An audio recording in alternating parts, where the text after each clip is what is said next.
9 climbers are dead after a snowstorm destroyed their camp on Nepal's rarely climbed Mount Gurja in the Himalayas. Authorities say the 5 South Korean climbers and 4 Nepali guides were at a base camp when the storm rolled in.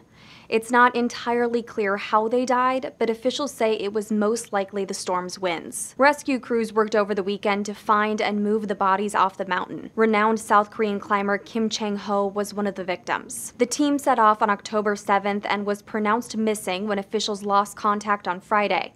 They were reportedly waiting for the weather to clear so they could climb the mountain.